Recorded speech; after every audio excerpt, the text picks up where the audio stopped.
Good afternoon, everybody. I'll just fill in some airtime whilst your audio is connecting. So there's nothing more terrifying than a silent Zoom room. Yeah, but I would agree for 12. You should be entering the room on mute. If you're not on mute, please do mute yourselves. It just keeps the audio super clear. We have a lot of people joining us today. Your first mini mission, should you choose to accept it, is to find your own thumbnail. And in the top right-hand corner of your own thumbnail on the screen is a little blue box. That blue box, you are able to rename yourself. So if you're showing up on screen as your pub quiz name or your kid's name because they did a meeting for school, you can rename yourself to whatever you'd like to be known as today. So we can call on you throughout the session. I will hand you over very shortly to Emlyn and Sarah today to take your session. We will be releasing slides and the recording once I have a representative number of feedback forms completed. So I'll send out the feedback link straight after this session. So if you can let me have your feedback. We build the entire HPMA program based on your feedback. So if you tell us what you loved, what you would love more of, what we could do better, it forms the entirety of next year's program. So for your own learning, take 2 minutes and invest in your future learning too. You'll notice you're all landing on mute. Feel free to pop your videos on if you want to. This is an interactive session. Park your emails for a little while. They will still be there when you come back to them. Invest in yourself and the time for your own learning and development with Waitman's when I hand you over in a second. We have people joining at a rate of knots, Emlyn, but I'll keep letting them in and let you do the introduction because I know you've got loads to get through today. Okay. So without further ado, I'll hand you over to Sarah Ali and Emlyn Williams for your session today. Right, afternoon, everybody. Thank you all for dialing in. My name's Emlyn Williams. I'm a partner at Waitman's, and I'm delighted to say that my colleague Sarah Ali is joining us today. My pictures have just changed, so I can only see me, which is very disturbing.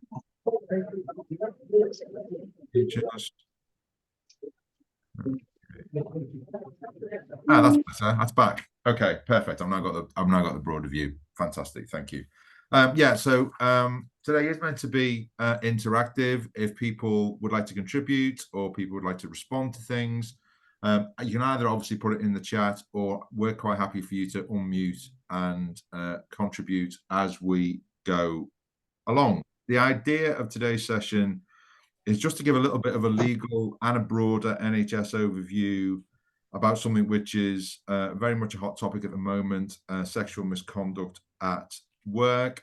Sarah and I have been doing this session in person at several trusts. We've been speaking to boards, we've been speaking to senior management teams. And obviously, if after today's session that's something you'd like to discuss with either of us further, please feel free to get in touch. Before we jump into the first slide, we're going to do a little interactive session to start off. So a slight change in running order. And what I'm going to do is I'm just going to read out a scenario, and then if people want to kind of contribute, what do you think? Where do we think this would fall on the spectrum, as it were?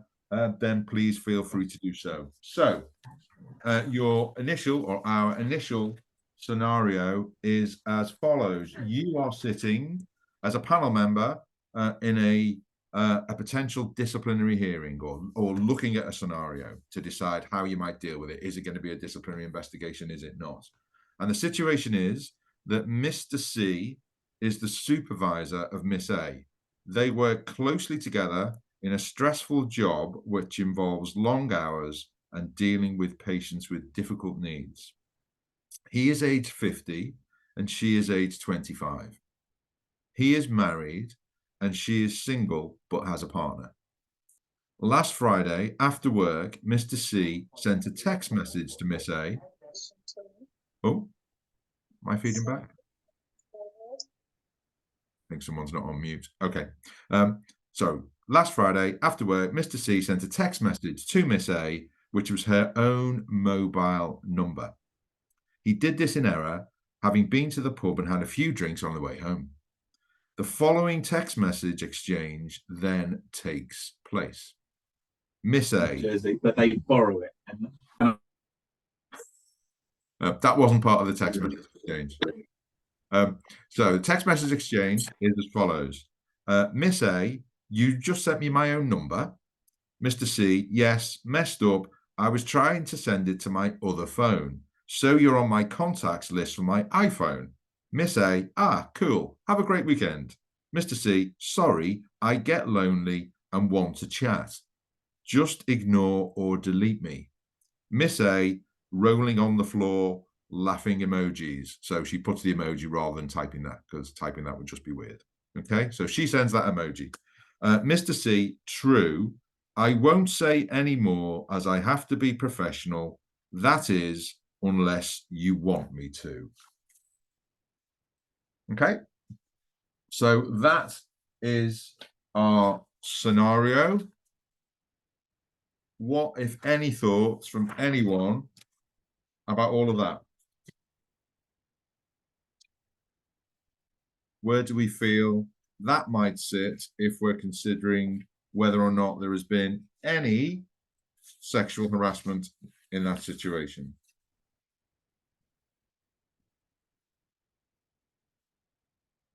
Anyone? Roy, would you mind repeating them, please? Repeating which? The text messages again, please. Text messages, yeah, of course. Okay. Yes, could you read them out again? Thank you. Yeah, that's fine. Miss A, you just sent me my own phone number, question mark. Mr. C, yes, messed up. I was trying to send it to my other phone, so you're on my contacts list for my iPhone. Miss A, cool. Have a great weekend. Mr. C, sorry, I get lonely and want to chat. Just ignore or delete me. Miss A, rolling on the floor, laughing emojis. Mr. C, true. I won't say any more as I have to be professional. That is, unless you want me to. We've got a hand raised, Emlyn. Is it Anita? Is it Anita? Or Aneta. Aneta, sorry. Aneta, sorry, Aneta. Not a problem at all. Thank you very much. Good afternoon, everyone.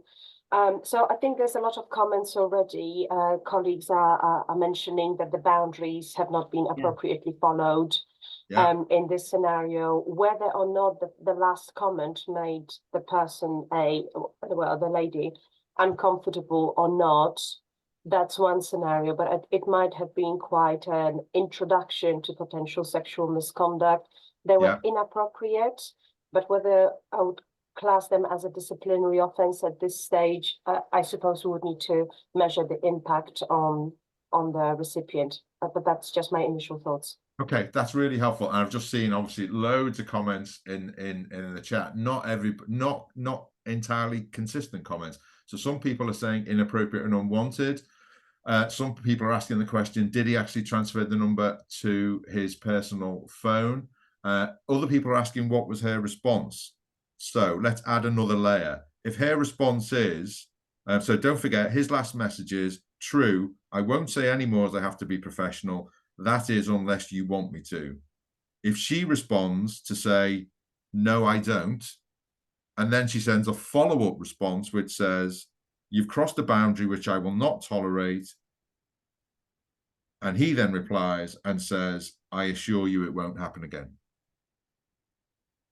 Okay, so do we think that that changes it? And we've got Rebecca with her hand up, and we've got people saying, nope, that doesn't change it. Rebecca. So, sorry, 1 minute. So I believe he already crossed the line when he told her that he was lonely because he's the manager. So telling a staff member that you're lonely, realistically, you've gone from trying to have a friendship of some sort by exposing your loneliness to this staff manager as a manager. So for me, that is the part of it's started to become inappropriate, and he shouldn't have said that, because he's already insinuated moving the mobile number into his personal phone and etc. Yeah. Okay, let me just have a look. Somebody put me on mute. It was probably Mr. C. Probably Mr. C put himself on mute. Go on, carry on, Rebecca. Yeah, so I was saying, so when he was talking about, delete my number if you want to, you've already crossed that line, because it shouldn't need to go into your personal mobile, especially if this is a work situation. So that's for me where I would say that inappropriate position has already started. Because you've gone from professional to wanting to display some form of either friendship level or something. And although, she didn't say any words, she put rolling emojis. Sometimes you don't type words, you put an emoji so that you don't say how you may feel uncomfortable. So you just laugh it off. That's really interesting, because I did this session at a trust in Liverpool yesterday. And somebody said during the session, it was very interesting to do this in a room with people. Obviously, we've got a virtual room today, but we're doing this in a room with, with colleagues. And somebody said, well, she participated in it because she sent the rolling on, the kind of laughing hysterically emoji. And my perspective in relation to that is, but that's what people do if they feel awkward quite often. Yeah. They might try and laugh it off in person, and she's tried to laugh it off via the text message. And I don't see that as her actively participating, and thus there being some kind of implied consent. It's really interesting. I'm hoping everyone's kind of listening, but also looking at the chat, because it's really interesting to see, even within group of HR professionals, the slightly different nuance and different thoughts in relation to this. I'll now share with you the fact that these facts are. Oh, sorry, Janine, you put your hand up. Go on. I'll let Janine comment, and then I'll tell you about the fact that this is based on an actual case. But over to you, Janine, first. Sorry, I was just going to say that comment about, well, she participated because she put the rolling emojis, to me is like saying, well, she was wearing a short dress, or she'd had a drink. It's exactly the same to me. It's that. And what was interesting in the session that we did was we were asked to go in because there were different groups, and there was one group in particular where they've had a few issues kind of about culture and about behaviors. And yeah, I agree. I don't think you can take the fact that someone doesn't immediately say, no, stop. I don't think that should be regarded as consent in my view. And I think that, well, as we'll see, that isn't how it was interpreted by the tribunal. So with only a slight tweak to the facts, and I'll explain the difference in the facts, this is actually based upon, I should stress this isn't an appeal case, it's a tribunal case, but there's a case which is called Bone and Duncreggan Enterprises. The bit that I didn't share with you, which I think makes it slightly more obvious and so easier to kind of form a conclusion in relation to, is the fact that this was a situation where Miss A actually was working for Mr. C, but what her work was home care. So Mr. C's wife required home care, and Miss A would go and work in their house and care for his wife. And he then did send this text message to her, and that exchange kind of ensued on a night when he'd been to the pub. She sent the message saying, you've crossed the boundary. He assured her it wouldn't happen again. And she said, well, next time I come to the house, I don't want you to be in the house. And he was, but he was in a separate part of the house. And ultimately, she ends up bringing a claim. Her tribunal claim succeeded. And I'm just going to read you a summary. This isn't the actual decision. This is just a summary of the decision, which I think quite neatly illustrates where we need to be thinking and looking at risk in relation to all of this. So, and this was a majority decision. This wasn't a unanimous decision. So, you can see if you read the chat that there are different views. I'll share my view when I get to the end of this bit. So what was held was taking account of the context and the surrounding circumstances, although it required inferences to be drawn from the language using the text exchange, the final text in particular, the, that is unless you want me to, had to be construed as a proposition to the claimant. Although the comment was not overtly of a sexual nature and did not use sexually explicit language, it clearly indicated an intention to take the relationship to a different level, with the inference that might be either romantic or sexual.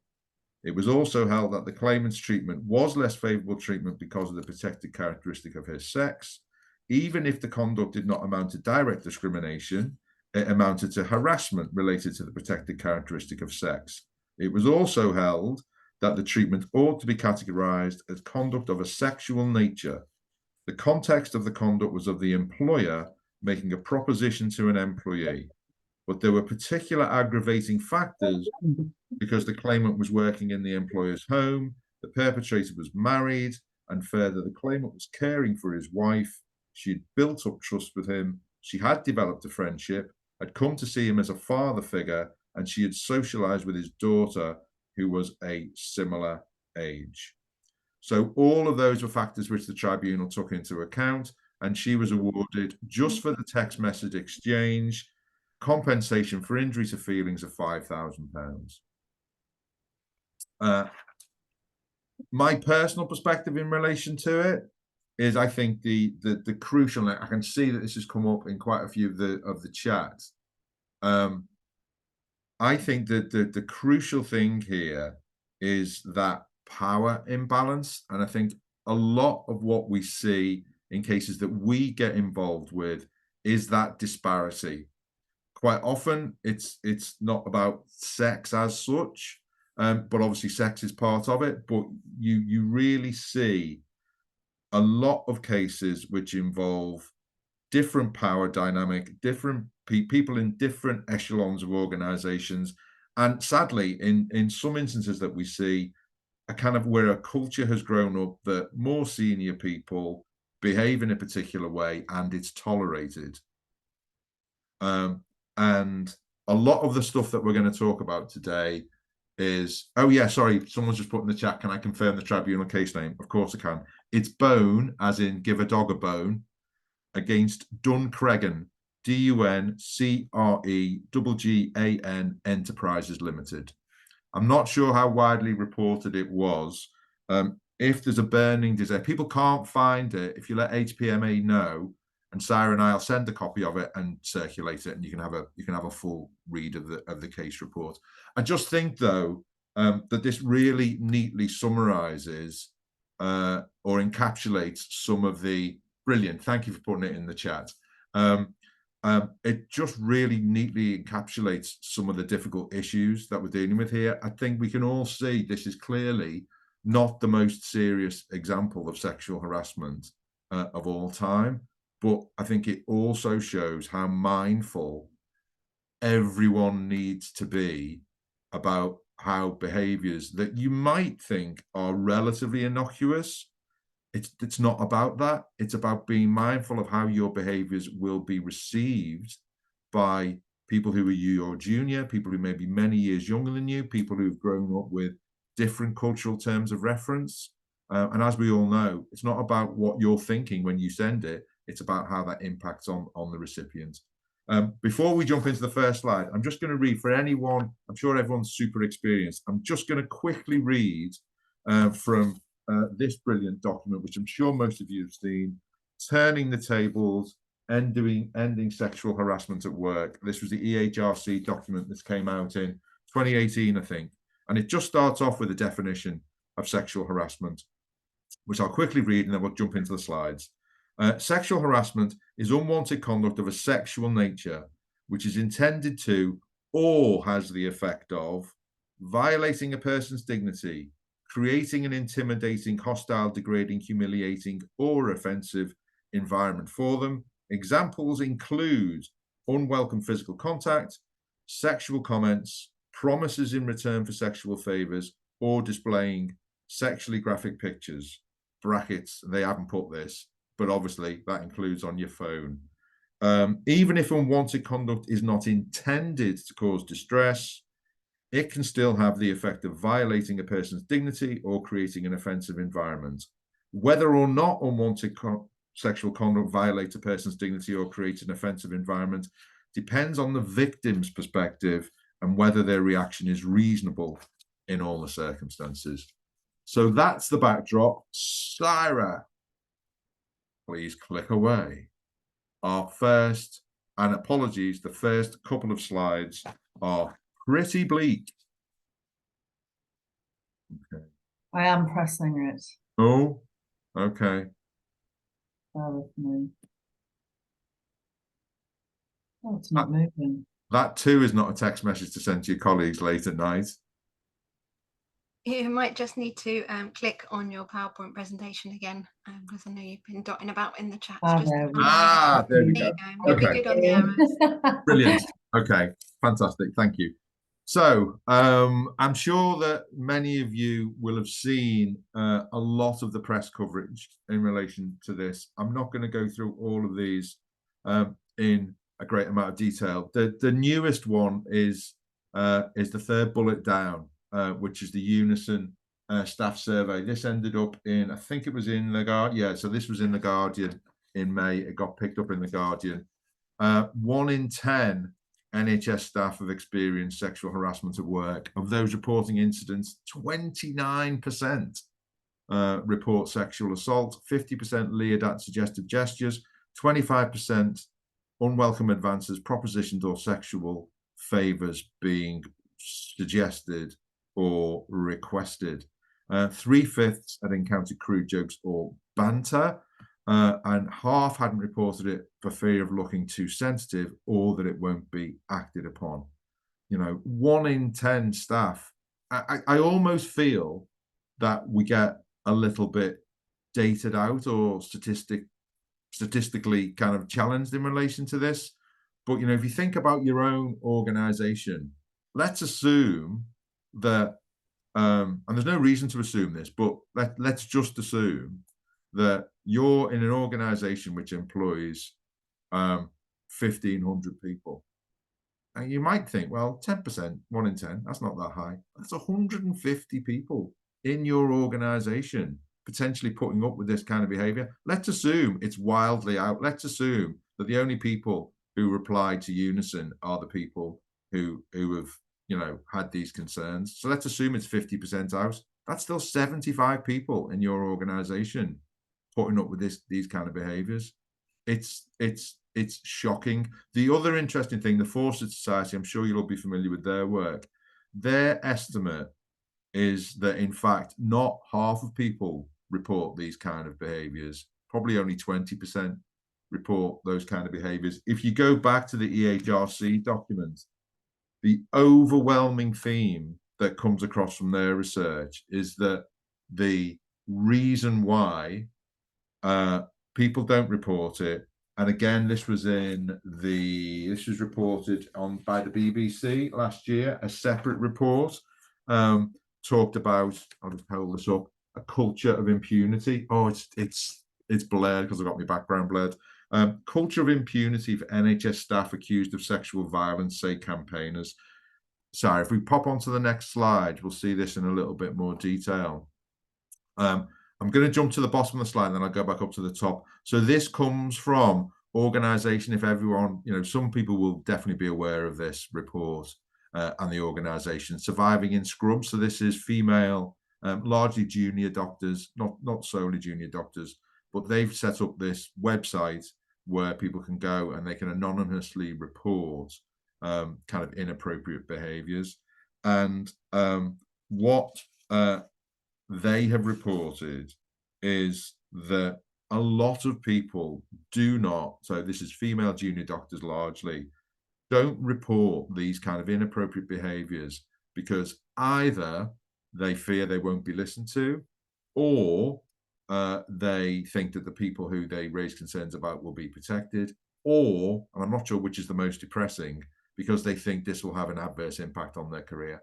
So if you speak up, this is going to impact on your career because of, you know, the cohort of more senior, predominantly male medics will kind of have it in for them, and it's, you know, the whole it's a small world that we all work in. You know, you will see there from the statistics, perpetrators 76.1% doctors, 78% of which are consultants. Other staff groups don't do brilliantly, but fare slightly better. The incidents, you know, again, bleak, 42% harassment, 36.8% sexism, 21% of reported incidents were, you know, an assault, 2% rape. 50% of these events in patient-facing environments. So really shocking. The stuff at the top of the slide kind of focuses on, okay, so what, broadly speaking, are trusts doing? So this was a survey which, again, was published by The Guardian last May. Of 199 trusts who responded, only one had a bespoke sexual harassment training mode. Something tells me that since the end of last year, that should have improved. Only 35 provided ABT, active bystander training, which again, for anyone not familiar with it, obviously the idea behind that is what you do is you give people the skills to challenge unacceptable behavior. That's not about, generally speaking, physical intervention. You kind of hope that that wouldn't be necessary, but it's about all of us learning subtle, or if required, less subtle ways of just saying to colleagues, no, I don't think the way in which you're interacting with people is appropriate. And it might be starting off a conversation about that. It might be being a bit more demonstrative.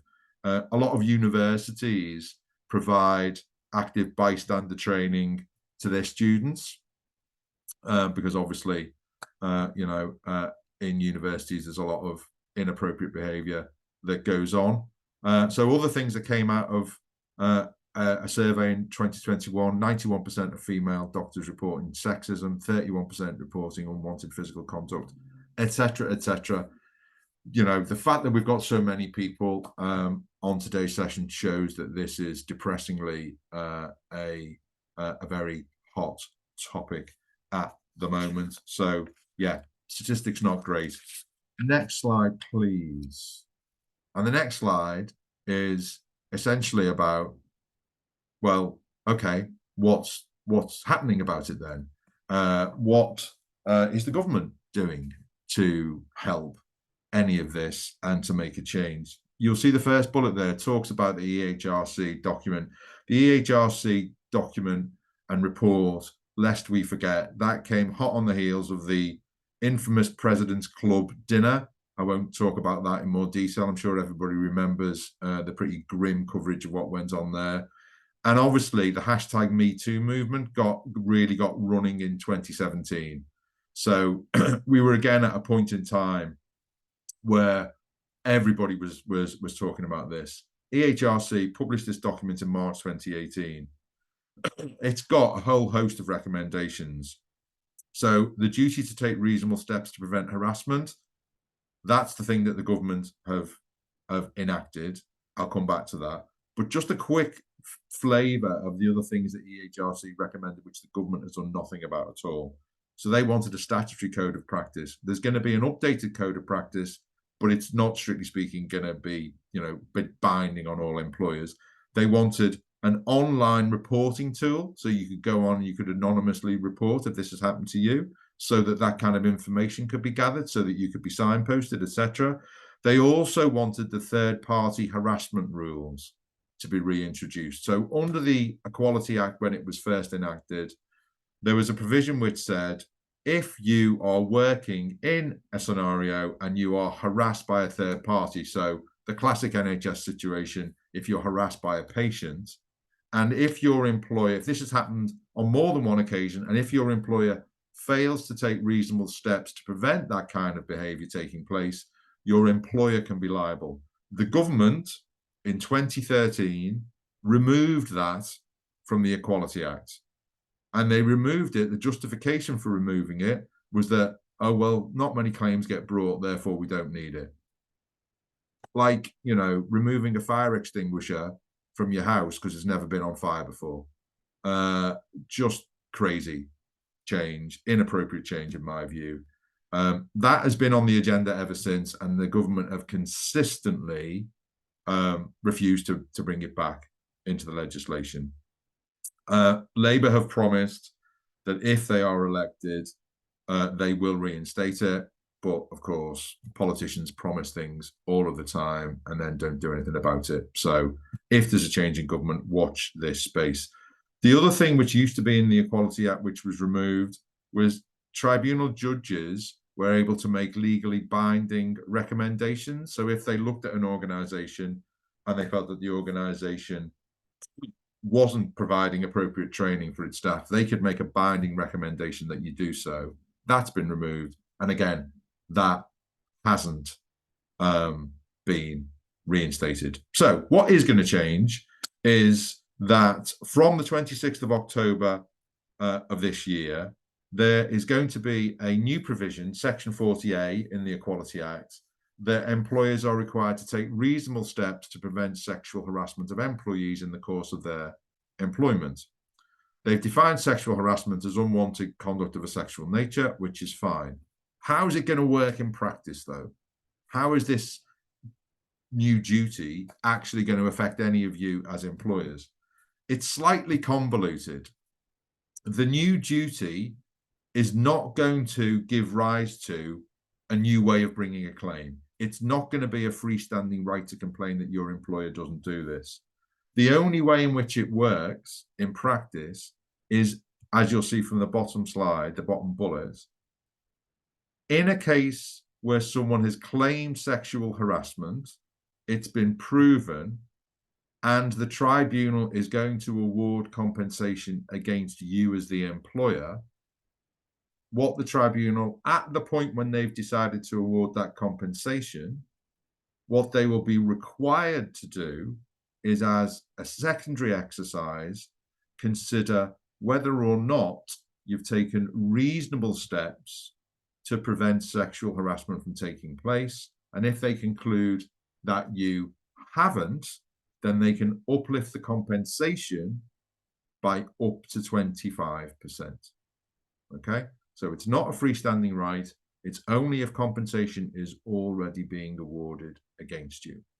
Next slide. Now, what you might be thinking is, well, is there not already some kind of reasonable steps defence in the legislation? Got a vague memory of a boring lawyer talking to me about that sometime in the past. And the answer is yes, there is. And the way in which it works, I'm sure you'll all be familiar with the idea of vicarious liability.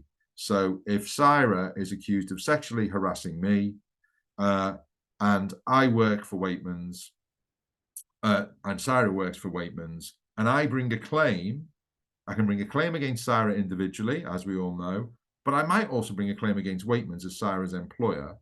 And are Waitmans going to be responsible if she's found to have sent me an inappropriate text message, let's say? Will Waitmans be liable for her actions?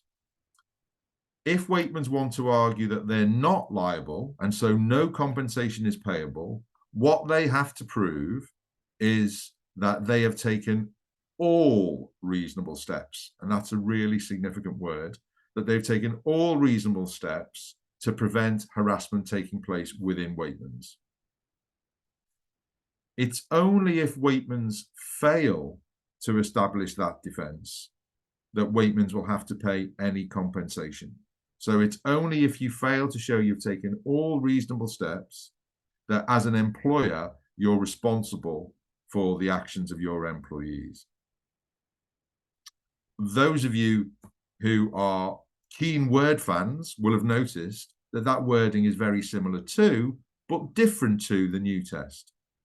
Because the new test is reasonable steps. So the way it's going to work is, if I bring a claim against Waitmans and I say Waitmans should be paying the compensation because they employ Syra and she's the person who acted inappropriately, Waitmans will be able to defend that case if they can show they took all reasonable steps. So if there are 10 things that employers can do to stop this kind of behavior taking place, unless Waitmans can show they've done all of them, then they might be ordered to pay me compensation because of how Sarah has treated me. At that point, the tribunal has decided there's been harassment, and they've decided that they're going to be compensation. And it's at that point and that point only that the new rules kick in. And the new rules are the tribunal will then also consider making an uplift if Waitmans haven't taken reasonable steps to stop this happening. But obviously, that's an easier test.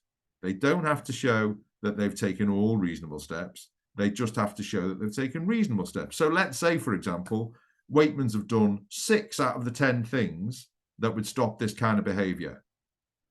They will still be vicariously liable for what Sarah has done. So they'll have to pay me some compensation. But there might not be an uplift because they have taken reasonable steps. They just haven't taken all reasonable steps. Okay? So as you might imagine, when these kind of rule changes come in, the lawyers rub their hands because it's quite confusing. I think the bottom line is, this is positive. It's positive that it's going out there as a message that there's the duty to take reasonable steps. I think that's a positive thing. It's also positive that there might be uplifts in the most obvious cases. If I'm being cynical about it, from the perspective of defending cases, it's not too onerous, because to stop the uplift, you've only got to show that you've taken some reasonable steps. As to whether that's the right message, well, that's a whole different ball game.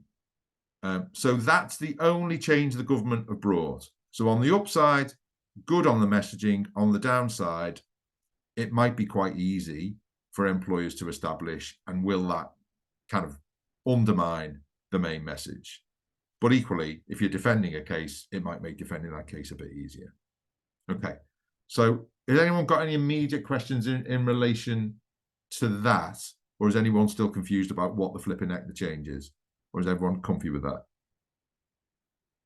I'm going to do a 10-second countdown in my head, unless someone puts their hand up. I'm going to move on.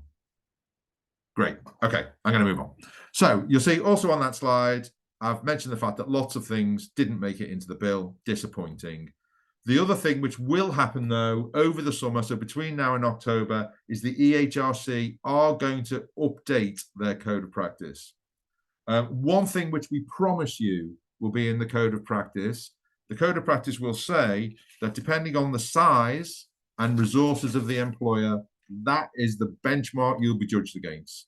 And of course, NHS, biggest employer in the country, you will definitely be judged and held to the highest possible standards.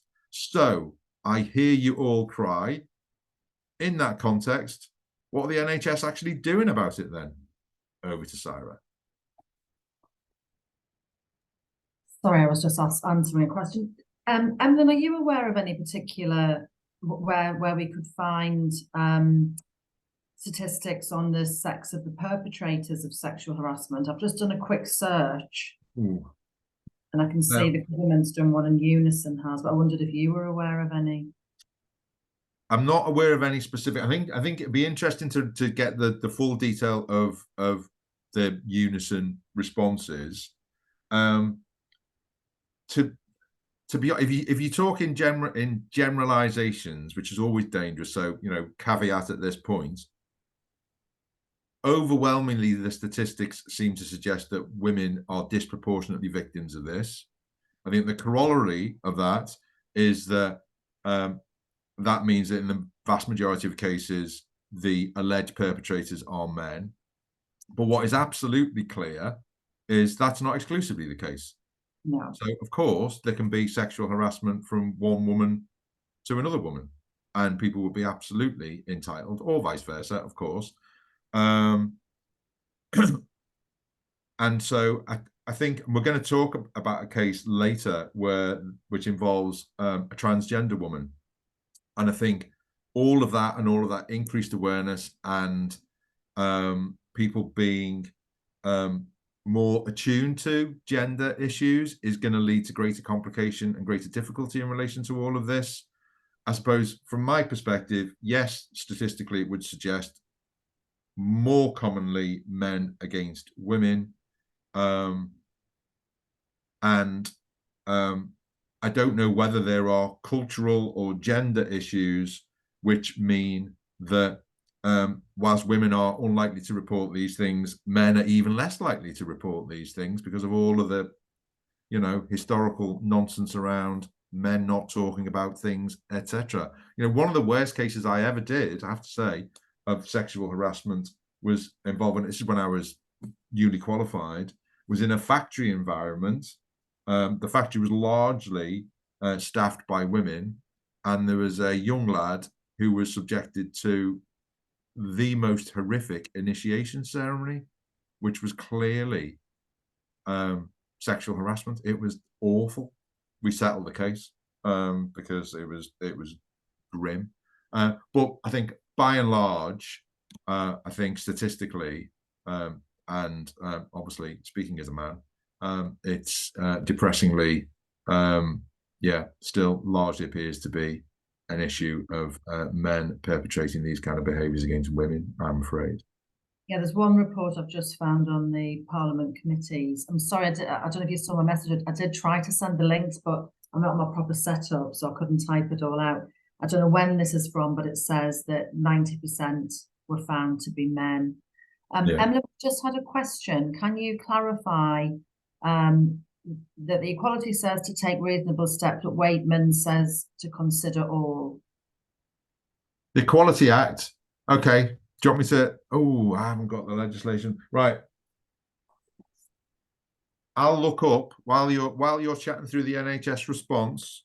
I'll look up the precise wording under the Equality Act, and then I will treat everybody to me reading it out. Right, thanks, Emlyn. So, and I saw this come up on in the chat about the NHS Sexual Safety Charter. One other thing I wanted to mention is that there was some comments about criminality and harassment and assault.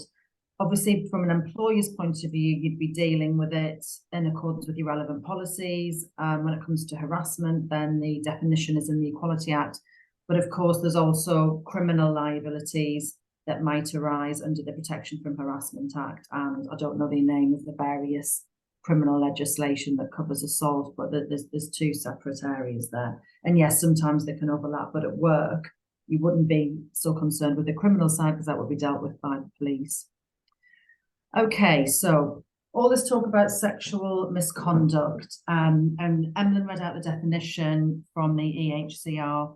And sexual misconduct is obviously conduct that's of a sexual nature, it's unwanted, and it causes distress or otherwise constitutes harassment, bullying, and victimization. And it's not just about sexual misconduct, isn't just about, I don't know, somebody feeling you inappropriately or sending unwanted communications. It can be much more subtle, and or it could be things that somebody thinks are a joke. So, for example, there was a case where people at work were putting photos of colleagues on pornographic images that can amount to sexual misconduct. And Emlyn touched on this before. There's no need to make it clear as the victim that you don't like the conduct. It's not the case that harassers can test the water before it's decided whether or not their behaviour amounts to harassment or not. The test will be whether or not their behaviour is such that it's reasonably considered to be harassment. The other point I want to make out is that something can have gone on for years, and just because somebody has put up with it for years doesn't mean that it's not harassment. You can also sometimes have situations where, I don't know, a couple might be in a consensual relationship, and conduct that's fine whilst they're in that relationship might no longer be fine when the relationship ends. So let's say you send racy texts to one another. That's fine whilst the relationship is ongoing and you're both happy with it. But obviously if the relationship ends and somebody keeps sending it and it's unwanted and it's causing distress or what have you, then it can step into the boundaries of harassment. So in light of the shocking statistics that Emlyn was talking about and the changes in the law, what's the NHS been doing about it? So in September 23, NHS England launched the first ever sexual Safety Charter, and we've put the charter on this slide and the next for you to read through at your leisure. But signatories to the charter are committing to not only taking but to enforcing a zero tolerance approach to any unwanted, inappropriate or harmful sexual behaviours. And there are 10 key principles which are set out on the slides, and I just wanted to highlight some of them. In my experience, I think Emlyn would echo this, although I'm not speaking for you. Culture, I think, plays an incredibly important role when it comes to how sexual misconduct, sexual harassment is treated and dealt with. And the culture plays a key role in ensuring that sexual harassment isn't tolerated. And that culture has to come from the top down. And sexual behaviours can be subtle. So I can think of many cases, and I think we've touched upon some, where individuals' behaviour is subtle and they simply don't realise that that their conduct amounts to harassment. They might think it's banter, or they might think it's flattering. I think we've all heard comments in the press about what, am I not allowed to tell somebody that they look attractive or that they look pretty? You know, so I think that with some people there's a real almost cultural issue. And I know a number of organisations, both in and out of the NHS, who've had to do a lot of work in almost training certain members of staff on behaviours that are just no longer acceptable in the workplace, because it can give rise to, obviously, claims of harassment. Where else I find problems can arise, and this is a cultural thing as well, is with teams that have been together a long time. And perhaps they work in particularly pressurised environments. There might be a lot of gallows humour because of the nature of the patients or the work that they're doing. And often when teams work together and perhaps they socialise together, standards can start to slip and somebody can inadvertently cross a line. And I've had a case where there was a lot of banter within a theatre group, and then one person's banter was more sexual in nature, and I just don't think it was necessarily picked up on, and that resulted in a claim, that particular organisation losing a claim at a tribunal. And I think this can also come to light if a new member of staff joins that team and they're perhaps from a different organisation with different standards of behaviour, and they think, well, what is going on here? This is dreadful. So it's important, therefore, that we have a culture that does not tolerate any harassment. And part of that is to ensure that there's necessary training and that we have the right policies and procedures in place. It's also important to recognise that some people might be disproportionately affected. We've already talked about that. So, for example, the impact upon female surgeons, but that needs to be identified and recognised by an organisation. And it's very important that there's appropriate support for those in the workplace who've experienced this. And part of that is ensuring that people know how to report it. And that's, again, where culture will come to play. Because if we've got a culture of tolerating bad behaviours, of sweeping them under the carpet, of thinking, oh, they couldn't possibly have meant it that way, you're overreacting, you're being hypersensitive, all those little what seem like tiny little points can feed into a culture that is that the result of which is tolerating sexual misconduct. It's really important that standards of behaviour are set out and communicated to all staff. And I think that it's not enough to just have a chart that you put on a notice board. It needs to be actively promoted and communicated to staff, and I would say periodically rolled out to staff, so that they're regularly reminded of what's expected of them.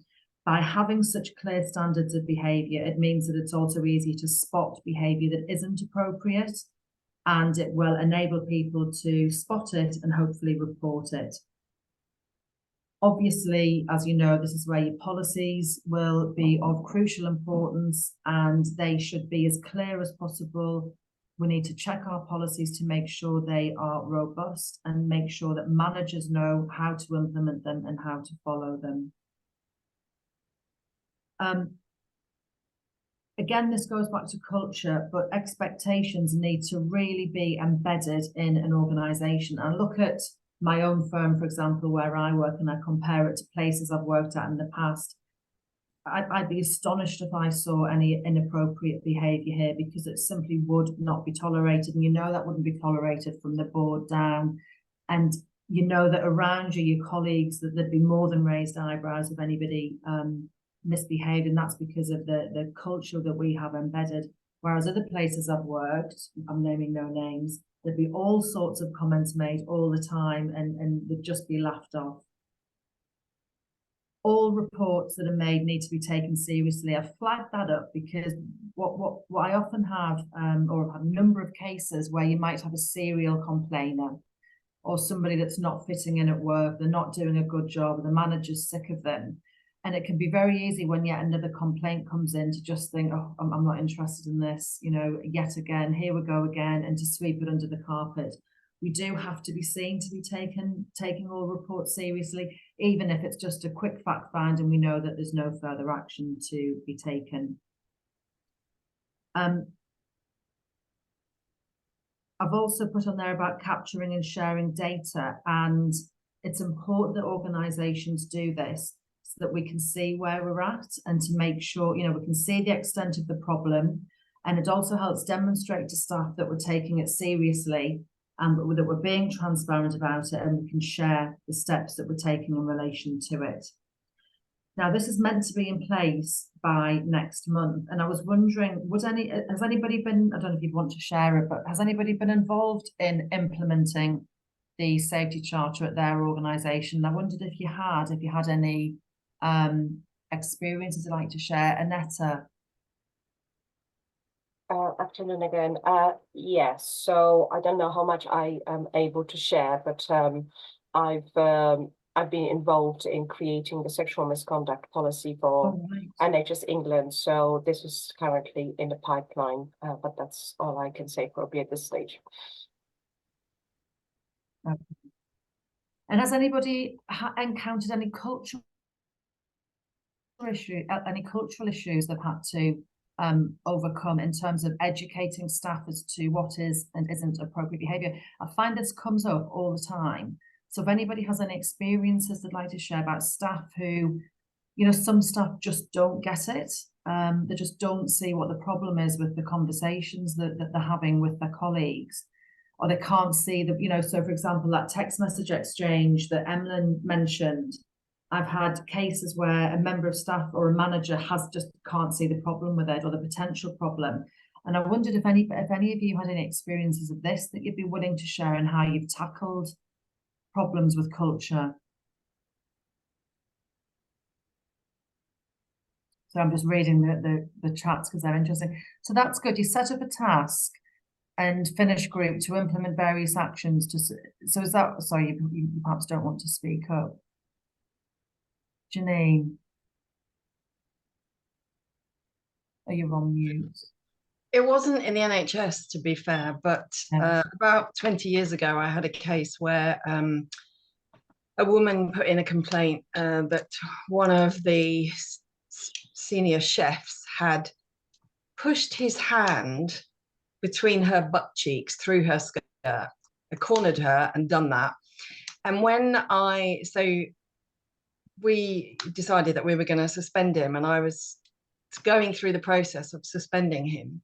And not only did he keep calling me darling, but he also, the union rep kept saying to me, oh, come on, Janine, this is just banter, you know, come on, this is just, yeah. And when he was suspended, I had 15 other women come forward to complain, and that definitely changed the culture to be, I mean, I don't think it changed it massively, but it certainly made the staff there, particularly the men, sit up and think, oh my God, and he was sacked.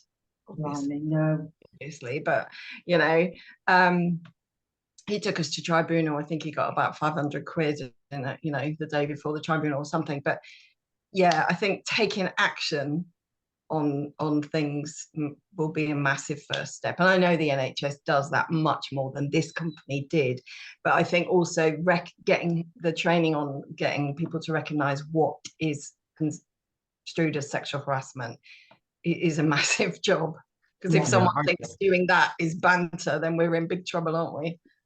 Well, yeah, and anyone who thinks that banter didn't go out in about 1975, I think needs a bit of a cultural wake-up call, frankly.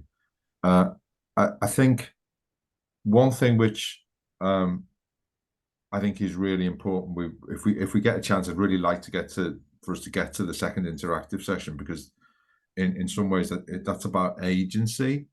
And I think the agency of the people who, if we assume these behaviors have taken place, and, just to be clear, there are a few things which are more serious to be falsely accused of than these kind of behaviors.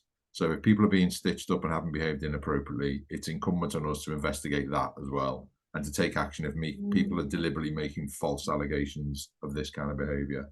Let me emphasize that. But if those behaviors are taking place, what you see consistently in EHRT reports, in the Unison report, is I'm going to say women making the complaints, then feeling like they are given no agency in the process, that they make a complaint, it goes off into some HR process, and no one comes back to me. And they might not even come back to me when it's all over. And so it's no wonder that people don't feel supported. And if they then, I did a case some years ago where somebody made a very serious complaint. They were told at the end of it that the person hadn't been dismissed, but that the allegation had been upheld, and they weren't told anything else.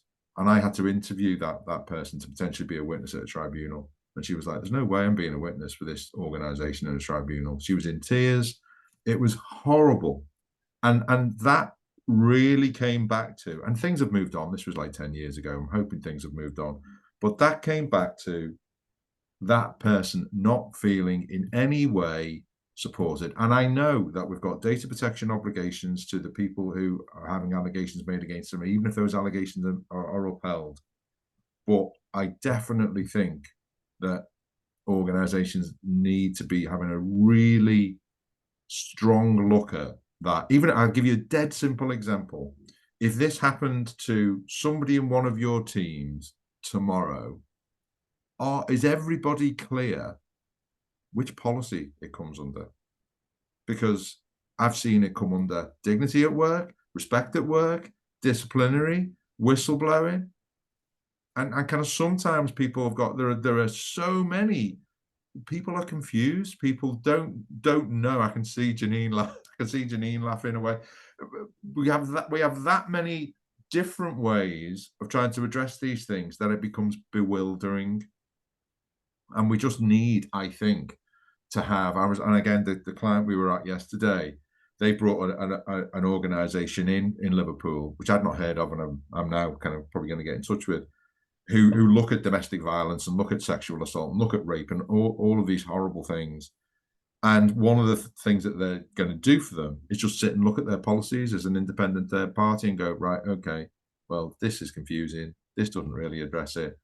And I just sometimes think that, and obviously we've got the charter, and the charter is really positive, but what the charter needs to be is not just one more bit of electronic paper that everyone has signed. And I think there's a real challenge, and we're going to come back to it, about, okay, we've signed up to the charter, what are we actually doing? What are we actually going to do to change any of this? And there's some really interesting comments.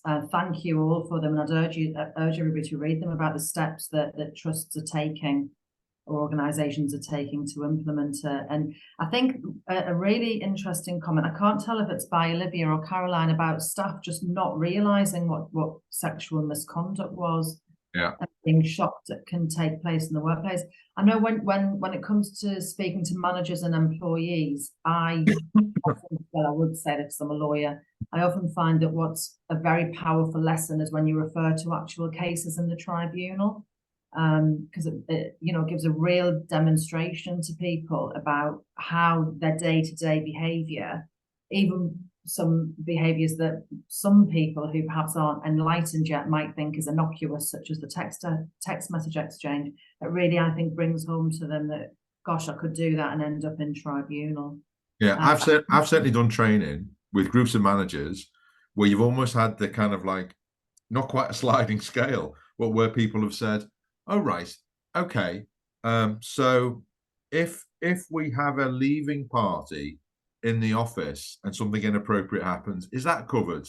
Answer: yes. Well, what happens if we go out after work? Yeah, that's covered.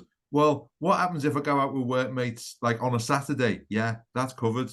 And I always say to people, kind of course, one always lives by the words of one's mother. Certainly in my case, I just always say to like these groups of managers who always appear surprised by it, if you can't trust yourself to behave, don't go. Do not go to any social events with your colleagues if you can't behave yourself.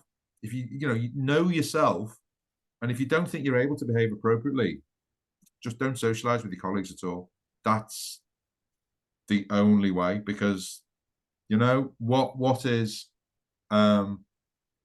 what might be acceptable banter between you and your mates who you don't work with is highly unlikely to be appropriate behavior with your work colleagues, and you need to be able to draw the distinction between the two. Can I just interject with a legislative announcement? I'm just going to read the actual wording, which I always like to do during any training session. So the actual wording of section 40A, just picking up on one of the questions which was asked. Section 40A says an employer must take reasonable steps to prevent sexual harassment of employees of the employer in the course of their employment. And I think someone had asked a question about, well, if the legislation says you've got to take reasonable steps, are Waitman's saying you've got to go above and beyond that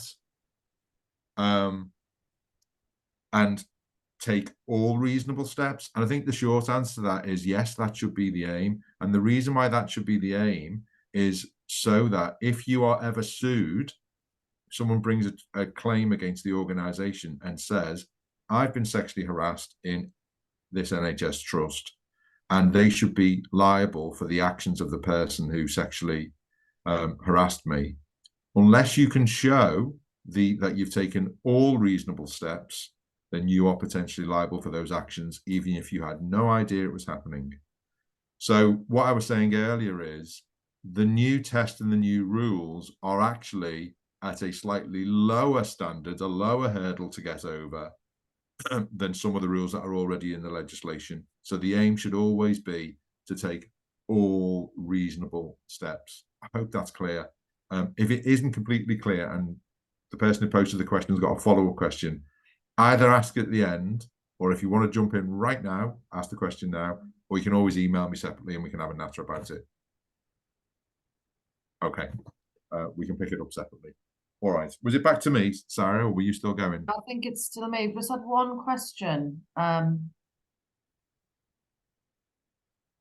You mentioned about, so I think it's Martina. My role covers advising practitioners on domestic and sexual abuse and working on the policies.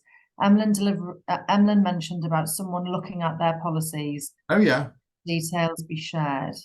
Okay. Yeah, we can share those details with HPMA. It's a local organisation in Liverpool who I think they're called RASA. I think it's rape and sexual abuse.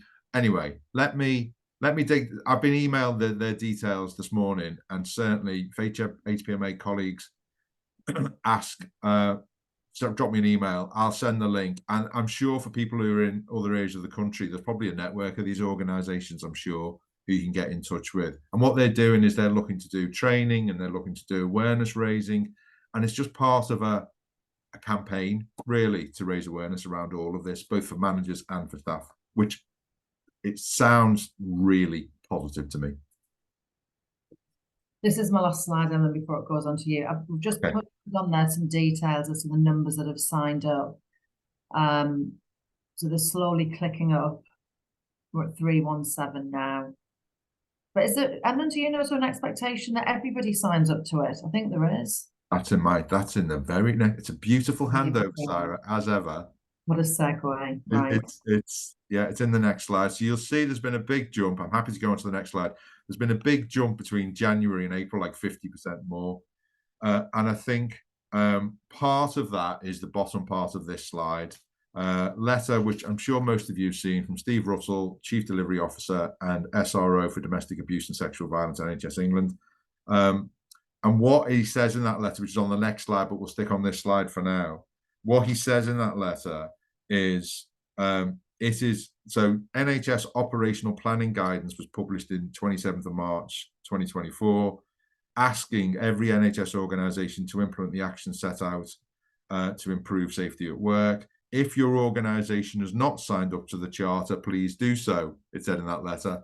Spookily, we've had a 50% increase in the organisations who have signed up since March. So I think that might be a bit of a coincidence. That letter also talks about each organisation having a lead in relation to domestic abuse and sexual violence, a DASV lead. And again, it says, if your organisation has not appointed a DASV lead, we urge you to do so as quickly as possible. At the top of this slide, you will see I mentioned staff survey. And obviously that has shone a light in many organisations, not asking anyone to share the outcome in their particular organisation. That is, again, shone a greater spotlight on all of these issues because it's now a specific question in the staff survey. Okay, next slide. I've put quite a long quote, so you'll see the bottom of that slide. That's where it talks about please make sure you sign up to the charter. Next slide. And then this slide is the one that talks about having policies, training materials, NHS England, and I think there are in the comments. I think someone from NHSE has said, yeah, the guidance is going to be published. And so taking all of that into account, where does that leave us? Where does that leave your organisation? What are things that we need to be thinking about? What are practical things that can be done? So I can see in the chat, there's some brilliant chat already going on about these are things that we can do. These are things that organisations are already doing. So some of the things which are probably in the chat, but I'm going to go through them anyway. Training for staff, not just for managers. What are we doing to train staff? If we think that culturally we've still got, areas where bants is, the norm, what are we doing to address that? Are we looking at active bystander training? Are we just looking at, common or garden awareness raising? Are we going to consider having a sexual safety campaign if we think we've got an issue, or just to reinforce those messages? Have we publicised the fact that we've signed up to the charter? I'm sure that 90% of the organisations on this call will have done so, but has every organisation actually actively published, we've signed up to this charter, this is why we've signed up to it, this is where we're at culturally, we acknowledge that we're on a journey, all organisations are on a journey, but this is how we want to, this is the environment we want people to be able to work in the future. Some other things which are perhaps a little bit less obvious, I've already mentioned have we done a policy review? Have we put ourselves in the situation whereby we think, if this happened to me, is it clear which policies apply and where one hands over to the next? So is it clear where the respect at work or the dignity at work or the bullying and harassment, where that segs into the disciplinary policy, for example? Where does that fit in within freedom to speak up? How do we deal with all of those complex issues? I think another thing that we need to think about, which again we can come back to later if we get time, is just being mindful of how we handle these cases. So when cases come up, what do we do in terms of granting the people who've raised the concerns agency? How diligent are we? How much do we strive to get to the bottom of whether there is a case to answer or not? Or do we occasionally just say, well, it looks like one word against another, there's nothing we can do? So we do have instances of clients coming to us talking about, well, is there more that we could have done? So quite often we'll have HR colleagues ring us and say, we've just had this case. The conclusion was no case to answer. We really don't think we got to the bottom of this. And then quite often what we will do is we'll work with that trust to do some investigations training to just try and strengthen people's resolve to get to the bottom of these kind of issues. So they are they are all things which I think organisations should be considering. And this kind of segues into an interesting case. This isn't a case which is strictly speaking about sexual harassment. And it's also a case in which the claimant failed. And it's only a tribunal case, but I still think it's interesting. Okay, so this is the case of Fisher against London United Busways. So not an NHS case at all, but I still think it certainly made me start to think about things. So Fisher is a transgender woman, okay? So would have been regarded or described as or treated as a male at birth and is transitioning to be transgender woman. Fisher makes various allegations, worked at London United Busways as an agency worker. One of the allegations that is made by Fisher is that she is called a wanker by a colleague. That allegation was not upheld by the tribunal, so it wasn't believed and it wasn't upheld as a matter of fact. But what happened is the tribunal, in the way the tribunals sometimes do, where they're going to try and be helpful and give some guidance. Yeah, we've all been there in tribunals being helpful. What they did is they gave some guidance about how these things might be regarded. And I think the guidance is genuinely interesting, albeit I don't agree with all of it. One of the things that they spoke about, and again, this generated a real debate yesterday, is whether or not using the W word, is gendered swearing. Okay, so if you call somebody, is that gendered swearing?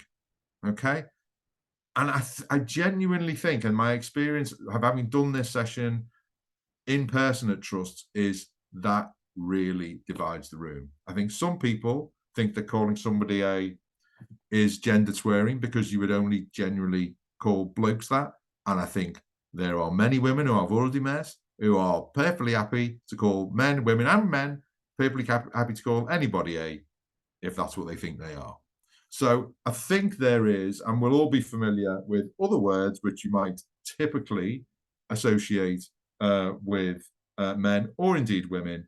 Is the idea of gendered swearing helpful at all? I'm not sure. The other interesting question, those of you who've been involved in discrimination cases will know that in order to succeed in a discrimination case, you need to have a comparator. So what you need to be able to say is, I've been called a wanker because I'm a man. And that's now going to be preserved online for all eternity. And no doubt Sarah will be editing that and sending it to all of my colleagues in time for my birthday to be shared with the team. But that would be bullying and harassment, Sarah. Let's assume that that's what's happened. I've been called that and I feel, well, that's because I'm a man. My comparator would be a woman. And my argument would be, well, even if you thought that Sarah was, you wouldn't call her that because she's a woman. Okay? And Sarah would be a comparator in that case. But what we've got to think about, given that this was discrimination on the grounds of being transgender, who's the appropriate comparator in that kind of case? So if you're a transgender woman, I don't think that the appropriate comparator is a woman. I think the appropriate comparator is a man who isn't transitioning. And if the appropriate comparator is a man who isn't transitioning, your argument about gendered swearing falls down, because you absolutely would potentially call a man. And so I don't think it works. I think the tribunal got that wrong. So all of that is really interesting, and there'll be further interesting, maybe only interesting to lawyers, debate about all of that, I think, going forward. But it's an area to watch. The other point, though, which I do think is significant, is that the tribunal in this case also went on to say, if we'd found this had happened, and if we'd found it was discriminatory, would we have said that the bus company were liable? Would we have said that they were responsible? I'm just going to pause because we're getting quite a few questions saying, what's the finish time? I think some people have been given 1 o'clock. The finish time is 2 o'clock. hopefully most people know it's 2 o'clock and that we're not going on for an extra hour. Apologies if you've been given 1 o'clock. It is a 2 o'clock finish, so hopefully most people are able to stay. Anyway, back to the Fisher case. What the tribunal looked at is whether or not, if they'd found this had happened, if they'd found it was discriminatory, had London Busways done enough to satisfy the all reasonable steps defence and essentially get themselves off the hook so that they are not liable for what had happened. And the answer that the tribunal said was no. If we'd found that this had happened, they would have lost.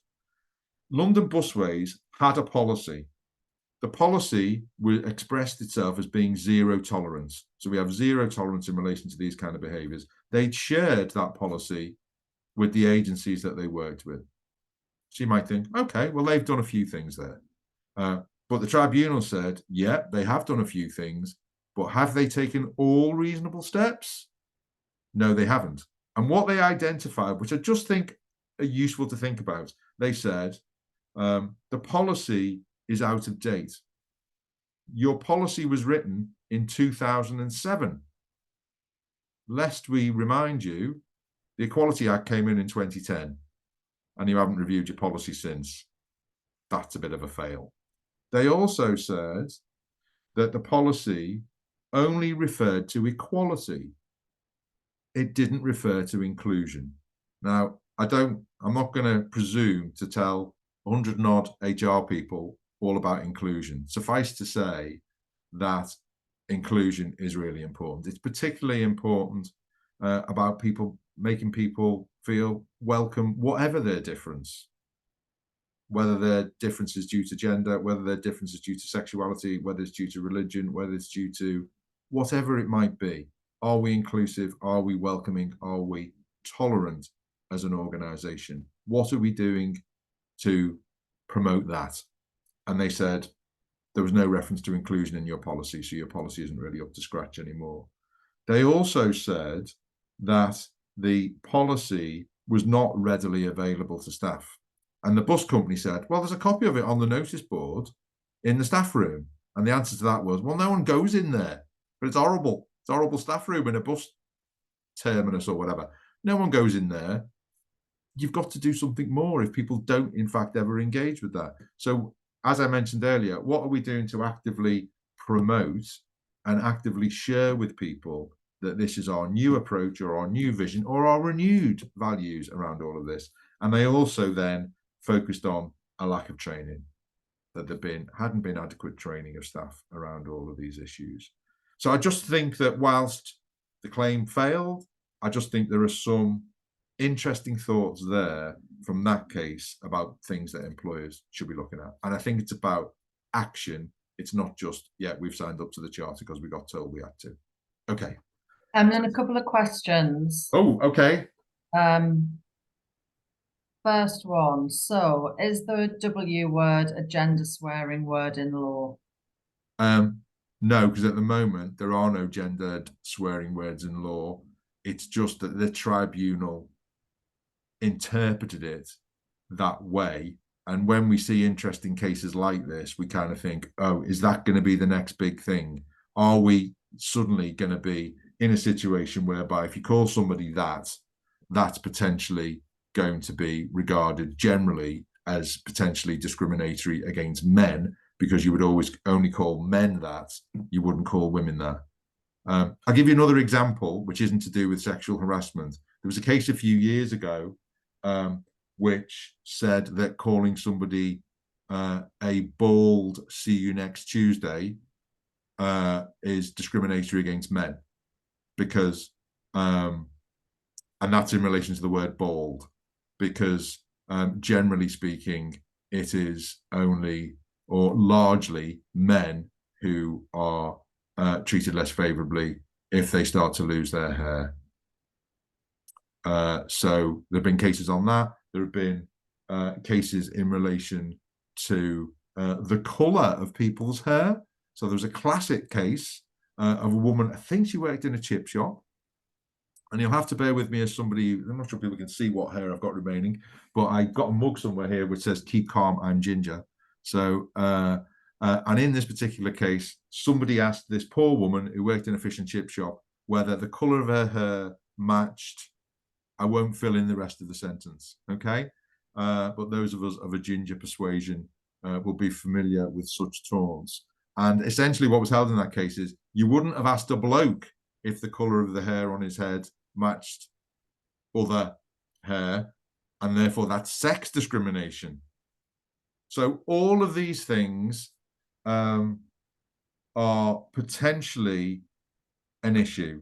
All of these things are potential examples of people being treated inappropriately. All of these things have got no place in the workplace. We go back to the sage guidance of Rose Williams, my mum.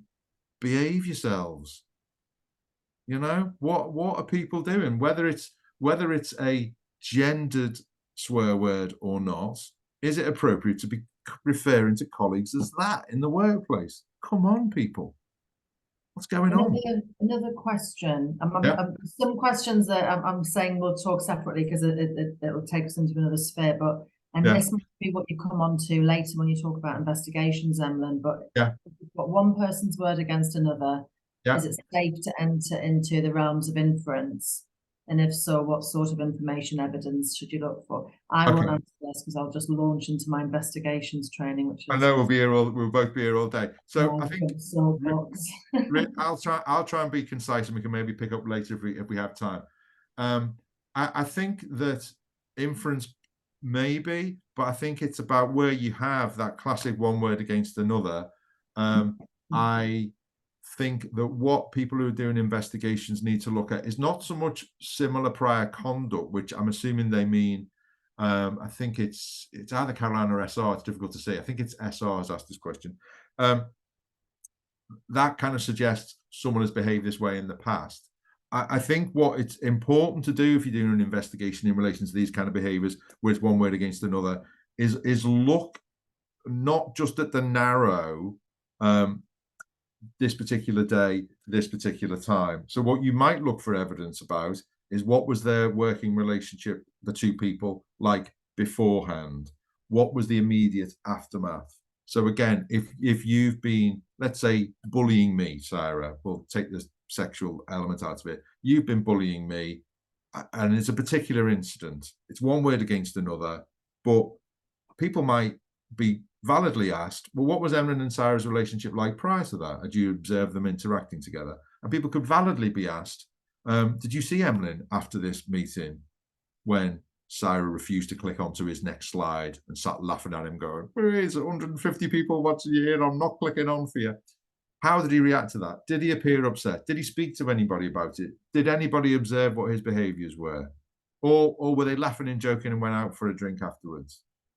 So I think we are entitled to look at evidence and bear in mind, obviously, an internal investigation, it's balance of probability, more likely than not.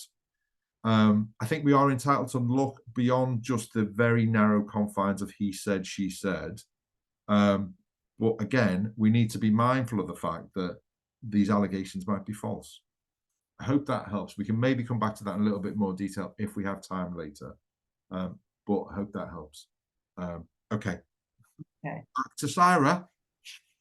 And just an example. So these slides I'm just going to touch upon because I think the information's in the slides, and I also think it would be good if we could get to the second interactive session if possible. Yeah. So for those of you who have the time, if you just Google this, the case of South Central Ambulance Service Trust and sexual misconduct, you'll see that it was reported in the HSJ and also in the local press because it had some high-profile cases arising from it. So in the winter of 22, the Ambulance Trust had a really sharp rise in the number of complaints. And we'll put the statistics on there. 17 had a sexual theme. Nearly all of them were reported to the police, and it had some serious consequences for the staff involved. Now, what was interesting to us is that this surge in complaints happened after the trust had become very proactive about dealing with matters such as these. So it introduced a new allegation management policy, and it also put more resources into its safeguarding team. It increased its safeguarding teams, which meant that it had much more accurate reporting methods, and it really took time, made efforts, and put in place protocols to encourage staff to speak up, and so that staff really felt that they were supported if they brought a complaint. Previously, the trust had been found by the CQC that it had been sweeping matters under the carpet, which obviously affected its rating. It went from good to inadequate, so the trust did take action. And it's really good that this trust took this action. You might be alarmed by the fact there was this surge in cases, but I feel, and I think Emlyn would share this view, that that must be a temporary blip. It's not the case that there's suddenly, or it's highly unlikely to be the case that they've suddenly recruited a load of sexual harassers. What's more likely is that these behaviours have been going on and people didn't dare speak up for whatever reason. So you might find that if you do take steps, if you implement the charter, if you do implement additional support, if you do the campaigns and publications that Emlyn mentioned, you might see an increase in cases. But I really believe that that will be temporary, and that it's a bit of a byproduct of making sure that moving forward you are properly addressing behaviours and making sure these behaviours can be stamped out. Okay. Yeah, I absolutely agree with all of that. This is about a cultural shift, and cultural shifts are often painful. There is often an increased prevalence of reporting, but you know, if you look at Francis, and you look at all of the stuff around whistleblowing, that should be the evidence that shows that you were right to do this. If more people are coming forward and reporting it, that actually shows you're doing the right thing, not that you're working for a bad organization. The idea that increasing awareness and openness about this increases those behaviors, I just think is a nonsense. I think all it does is shine a light on behaviors which are already happening, and which need to be stopped. You know, nobody absolutely dealing with it, whatever sex they are. The GMC has also updated its guidance, and it'll be interesting to see how this plays out. Just to explain it, must in the GMC guidance means it's an overriding duty or principle, and should is used when the guidance is providing an explanation of how an individual needs to meet the overriding duty. And it can be used where the duty or principle won't apply in all circumstances, or where there might be factors outside of the doctor's control. Now, clearly the updated guidance prohibits sexual misconduct, but it's also making it everybody's responsibility to report such behaviours. And I think that will be interesting to see how that's policed, how it's implemented, because I can think off the top of my head a number of cases where perhaps more junior doctors have been too afraid to speak out. And I wonder if I suspect that if they're ever pulled up under the guidance for not complying with their obligations, e.g. taking responsibility, taking action if they witness bad behaviours, if that will be a valid defence, that they didn't feel able to speak out, that they were afraid of reprisals themselves. And I think we can see it all ties in together, doesn't it? This is about people feeling empowered to speak up or to call out other colleagues, and making sure that organisations have the necessary support managers in place. There'll be a real onus, or there is a real onus under the guidance of those who are in leadership positions or who are managers to take action. They really are expected to call it out. Okay, I'll move on from that because that won't be relevant to everybody who's attending, but we just wanted to flag it up.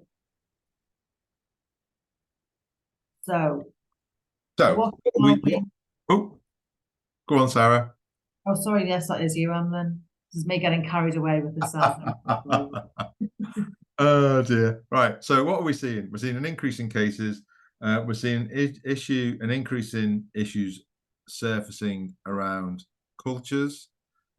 So some of our, or at least, well, one or two of our trusts, one trust in particular, has taken the really interesting step of getting an organization in who essentially kind of did some ward walking, because there have been suggestions that just generally the culture was wrong within the organization. So they took the step of literally just sending people out anonymously who would just be on wards, just observing general behaviors, and then report it back to the trust to kind of say, yeah, well, we have got some pockets of not brilliant behavior here.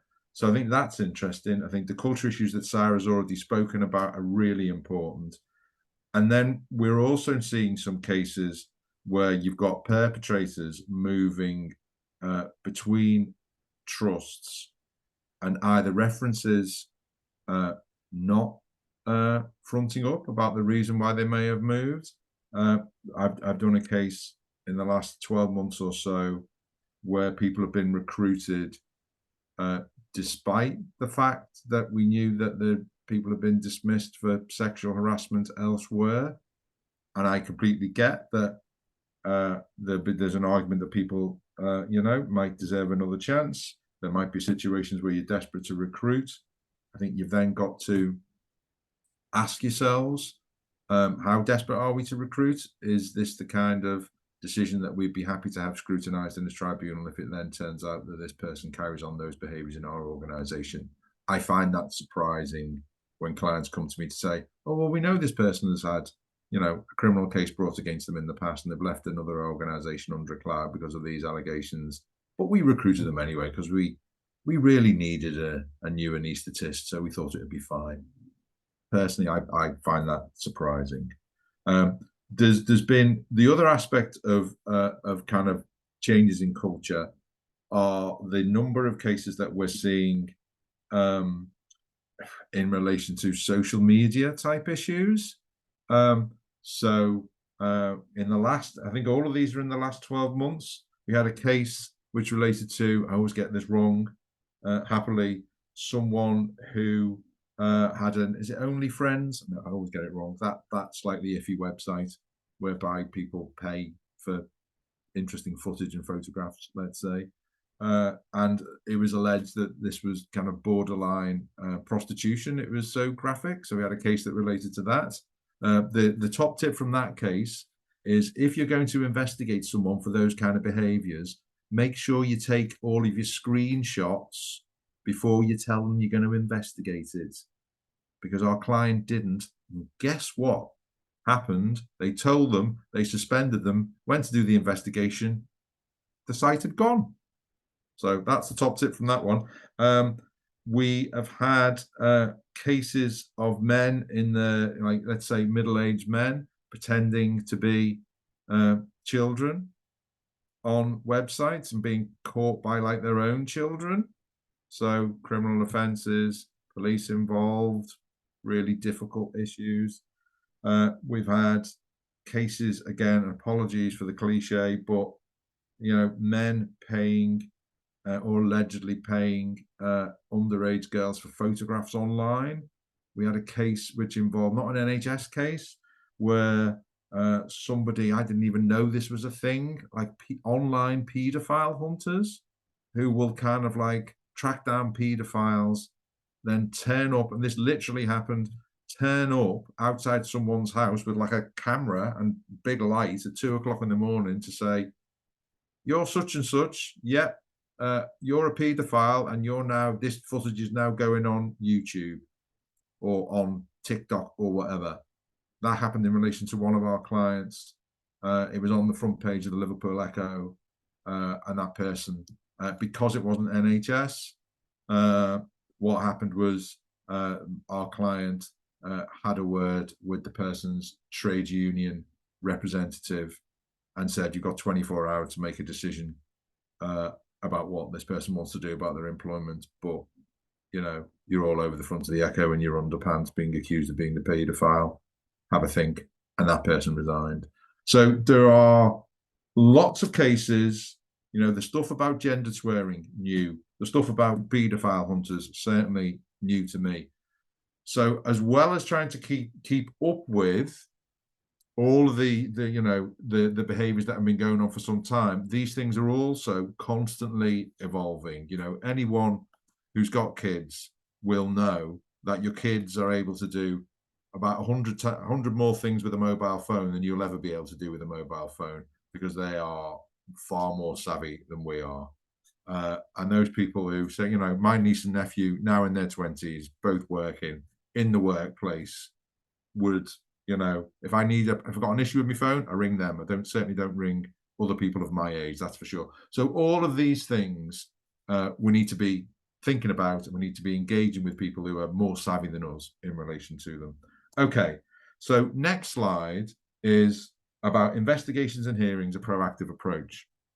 What I'm going to do, because we're 13:35 and both Sarah and I are really keen that we do interactive session number 2, and this kind of like touches on some of the issues. So dead quick, what we need to be thinking about if we're actually making a decision to carry out an investigation, we need to be thinking about the terms of reference.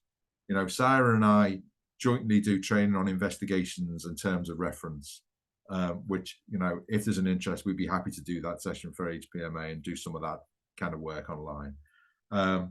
You need to think about confidentiality and how do you maintain that confidentiality. That links into the agency point I mentioned earlier, as does the next slide, or next bullet, support for witnesses. Who will investigate? That's really important, because you need to be using your best people for doing these cases.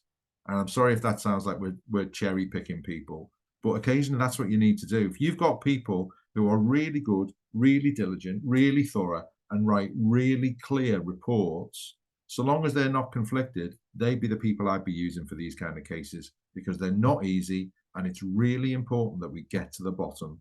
For the sake of everyone involved, we get to the bottom of it. Anonymity, let's pause on anonymity and come back to it if we get a chance. And then timescales. You'll all have seen the Dido Harding guidance from May 19.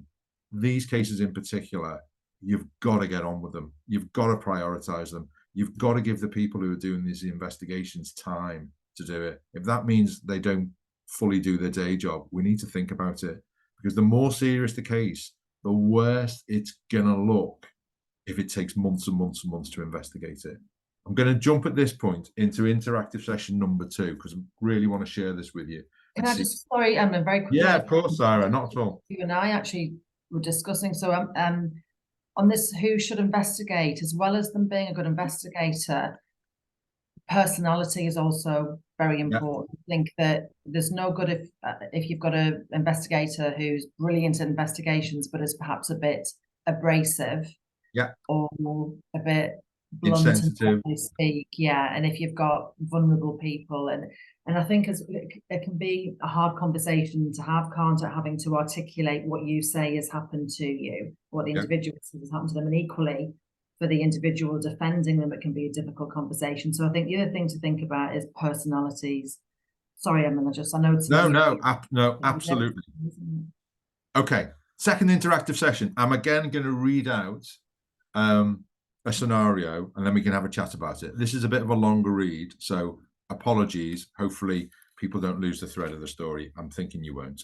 Okay, so you've been consulted by the chair of a disciplinary panel which is considering allegations of inappropriate sexual conduct by Mr. A. During the disciplinary hearing, evidence has come to light that, as well as the current allegations against Mr. A, which involve inappropriate touching of colleagues and comments at last year's Christmas party, there have been allegations against him previously. 3 years ago, Mr. A was accused of similar behaviours and accepted a written warning without the need for a disciplinary hearing, in return for providing a written apology and agreeing to undergo some awareness training. At the disciplinary hearing, Mr. A has spoken passionately about the impact that the past incident had on him. He has emphasised that he only signed the apology under duress last time, and that the trust has failed to provide him with the promised support. This has been checked, and the trust has not provided all of the support it promised, in part due to the pandemic. Mr. A has emphasised that if he is dismissed, this will ruin his life, destroy his marriage, and he will not hesitate to go to the tribunal. The hearing concluded last Thursday, and he has been promised a written decision today, 7 days later. The hearing manager is unable to make their mind up as they found his evidence to be very persuasive. In relation to the most recent incidents, Mr. A admits that they took place, but he indicates that he believes he's been misunderstood and he is just a cheeky chappie who is trying to be friendly, albeit in a misguided way. He is adamant that the trust has let him down, and he feels that the previous manager, who has since left the trust, forced him to sign the apology. The hearing manager feels he was very plausible and will make a persuasive witness in the tribunal. You've been asked to provide some advice and guidance to assist the manager who has chaired the disciplinary hearing to decide what to do next and to help make a decision. We have 2 questions. Those questions are, number 1, what do you think about the case? And number 2, what do you think Emlyn and Sarah think about the case? So, I don't know if anyone wants to put the hand up and just chip in with any thoughts, or whether people are going to put stuff in the chat. We're relaxed. So, a not unfamiliar situation where someone's come to a disciplinary hearing. They are quite plausible. They are talking about the devastating impact it will have if they're dismissed. And we've then got the other complications about the fact it's happened before. They say they only apologise because they were forced to. And they also say that they weren't given the support. Victoria Curley, come on down. I'm going to speak because it's probably quicker than typing. I think if he's been told a few years ago and there's a warning on file anyway, regardless of whether it was under duress, it's a common sense kind of training. So he's been told it's wrong, he's accepted an apology, he's accepted training. How can he now say, well, because I've not had that training, I don't know what I'm doing, I'm just a cheeky chappy? Yeah. He's already accepted, albeit under duress, but those behaviours are still happening. He's known it's wrong. Even though he signed the apology, it's still, he signed the apology. So yeah, I'd probably get rid of him. How do we feel about the fact that we've not given him the training that we agree? We said we were going to give him. Saying, don't punch patients. We'll give you some training. Don't punch the patients. And then he goes and punch the patients and say, well, you didn't really carry through your promise. You didn't train me not to. Yeah, it's a common sense. We tell someone not to touch. We say, don't do it because of X, Y, Z. He signed an apology. He signed it. He's a grown man. You know, absolutely not washing, Emlyn. It's not washing. I'm surprised to hear you say that, Victoria, knowing you as I do. Okay, let's see what Rajesh's perspective is.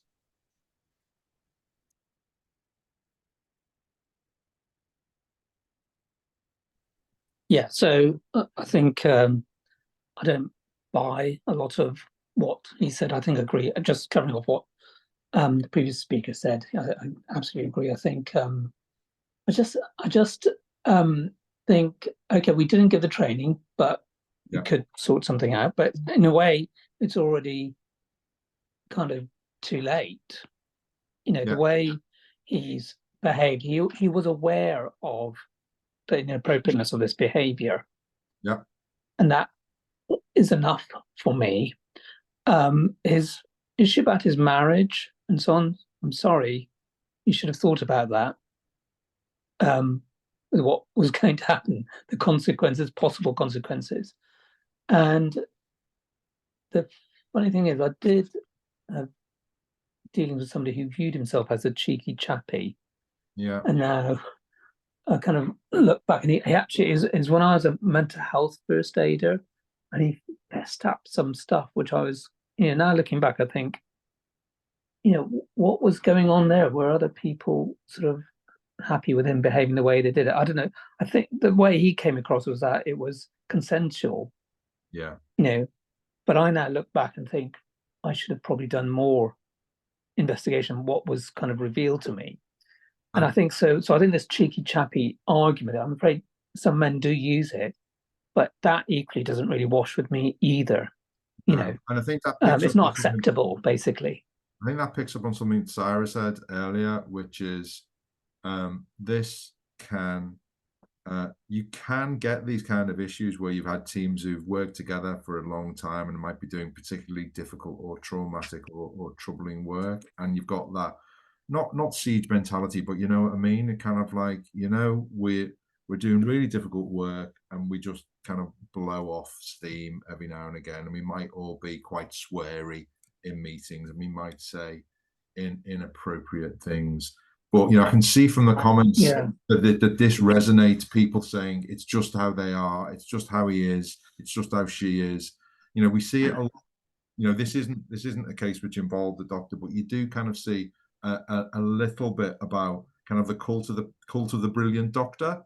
So you have someone fantastic, and so people tolerate behaviors which are not really appropriate. I agree with everything that you've both said. I think that the lack of training, that's the kind of thing that will potentially get people feeling a bit twitched on appeal, because that will be people will go to the appeal and say, well, this is a procedural failing, this is procedurally unfair, and you might get NEDs or you might get board members who feel twitchy about that. But I agree with what both Rajesh and Victoria have said. It's a red herring, this.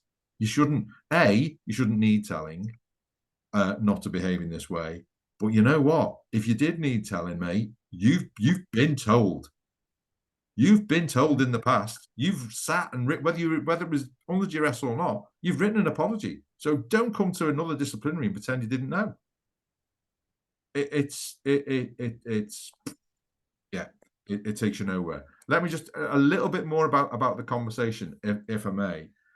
One of the things that I said to, and the hearing manager was clearly struggling with this. And what I said to him during our conversation is, you know, just explain to me why you're struggling with it, because it sounds like these behaviours have happened before. They've recurred. He's had the warning. I get what he's saying about the duress. Do I think you need to go away and investigate that? No, I don't. Do I think you need to go away and investigate why we didn't give him all of this training? No, I don't. But just talk to me about why you're not feeling comfortable about it. And I then we were just chatting about it, and he said he really, really came across well. I kind of felt for him. You know, I'm a similar age to him. All of that stuff, all of that, you know, things that you would expect, you know, a good manager to take into account when looking at a disciplinary hearing, to try and empathise and all of that, all fine. But what I said to him is, what did you feel when you heard the women speak at the disciplinary hearing? And would anybody like to either put in the chat or just jump in with what the answer was?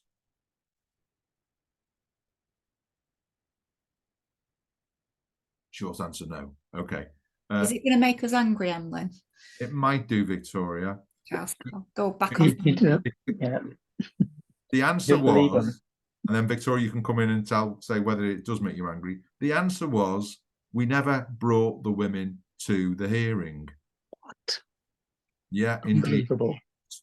And then, of course, those of you who know me, I then said, okay, can you just explain to me why you didn't bring the women to the hearing? What did they say when you asked them about coming to the hearing?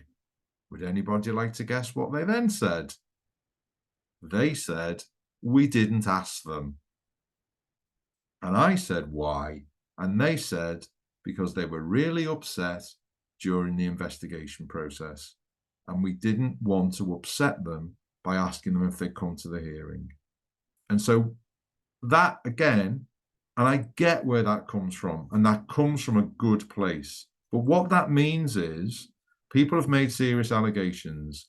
They've been upset during the investigation. You've now decided there's a case to answer. Somebody might lose their job. And what we do is we put up a living, breathing person whose job's on the line, who's got a full-time official with him, and who's going to be emotive.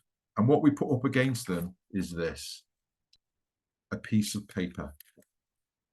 And we just need to think about what I mentioned right at the start about agency. And we need to think about how can we engage with people who are involved in these cases and just explore whether they are prepared to come along to a hearing?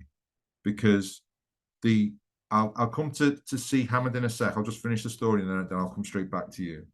What I discussed with them and what we did, which was stepping outside of process, so you know, everyone had to have a bit of a sharp intake of breath at this point. What we did was we wrote to the individual and said, we're sorry, we're not going to be able to make a decision today. What the chair of the panel has decided, and this was having asked HR to go away and check with the individuals to make sure they were comfortable with this. I've decided I'm going to speak to the complainants. I'm not prepared to interview them or speak to them with you present because they were so distressed during the investigation. So you've got 7 days to send me a list of questions that you want me to ask them. After those 7 days, I'm going to arrange to meet them the following week, and you will then get a decision within 7 days thereafter.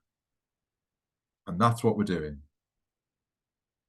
That's what we did. I caught up with them 10 days later, decision made, dismissed. Because as soon as that manager had actually heard from the women and had got a balanced perspective about the seriousness and about the impact, it was clear what the decision should be. No tribunal claim followed. Go on, Sarah, sorry. Sorry, very just to add to what Emma says and why I think that it can be really important to get that advice, because I had a case where it was sexual misconduct. The disciplinary manager was completely, again, from a place of compassion, really swayed by the arguments that the individual was making about the impact it would have on her, the breakdown his marriage, etc., etc. They found that it was gross misconduct, but then issued a final written warning, a very unusual approach, which then when the wider workforce, i.e. I mean more senior HR, senior management got wind of it, were just, and this has happened in more than one organisation over the years, they've said, well, how can we have this person back in the workplace? And then you've got the problem because you're in a double jeopardy situation. So I think that it's also important that hearing managers who are hearing cases such as this, that they don't make sort of knee-jerk reactions. We need to make sure we're appointing the right people to hear the disciplinary and to hear any appeal and understand that, you know, the significance of the issues. Otherwise, as I say, you're then in a double jeopardy situation, which we won't get into, but it makes it. Yeah, I completely agree. When I've done advice for disciplinary panels in relation to that kind of issue, where you found these kind of behaviours proven and they're considering a written warning. I've done one where they were talking about a written warning, not a final written warning. The question I always ask the members of the panel is, if you believe these behaviours have taken place, if you believe they're inappropriate, where is it that you're happy for them to go and work next? Which team are you happy to put them in, please? If this is the way you believe they behave. But I'll leave that question with you. Hammond C has had their hand up very patiently for at least a minute or so. That's okay. I was just going to say, we had a case and how important it is to bring the complainants in. She found it very, very difficult, but it made the hearing chair's decision very easy because of how credible she was. Yeah. She had some very difficult questions put to her. She was in the same room as the respondent, but the way she managed herself really added weight to what had happened. Yeah, absolutely. One of the worst cases I've ever done was a case in which there was an alleged sexual assault, and the trust allowed the alleged perpetrator to cross-examine the complainant. Absolutely horrific, and that kind of situation needs to never be repeated again. That case ended up in tribunal, and we actually brought along the person who'd been assaulted wasn't prepared to come because of the lack of support from the trust. I mentioned it earlier, but we had another nurse who came along who'd witnessed a subsequent act of victimization. And you often find that the most low-key, the quietest people, just coming along and telling the truth of what they've experienced, of what they've seen, is the most impactful. It isn't about it being dramatic. This is just about telling the truth and then letting people who are sharing those hearings make decisions. I've just spotted a question from Charlotte. Actually, Evelyn, sorry, I was going to say there's quite a few really interesting questions. Would you Okay. mind if I pepper them at you? No. Go on. We've got about 6 minutes left. Let's do that. I don't think we're going to get through the rest of the slides, but the rest of the slides are just quite they're quite instructive. Yeah, the remainder of the slides talk about the slides. fact that all of this is now reflected in the fit and proper persons test. Yeah.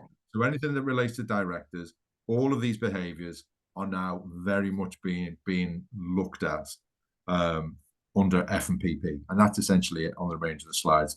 Go on then, Sarah. 5 minutes, quick fire questions. Because some of these questions reflect the issues that we face, so I think they're important. Okay. Question from SR: if the second allegation is significantly different in nature from the first one, yeah, and the alleged perpetrator comes from a different cultural background, yeah, where a degree of chauvinistic behaviour is permissible, yeah, would the lack of training be seen as equally irrelevant?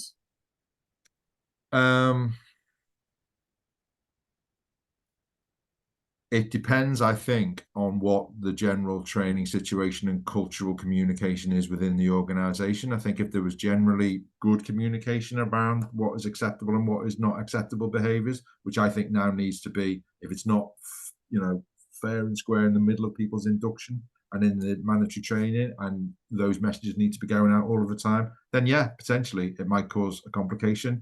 But I think going forward, these things do need to be front and central.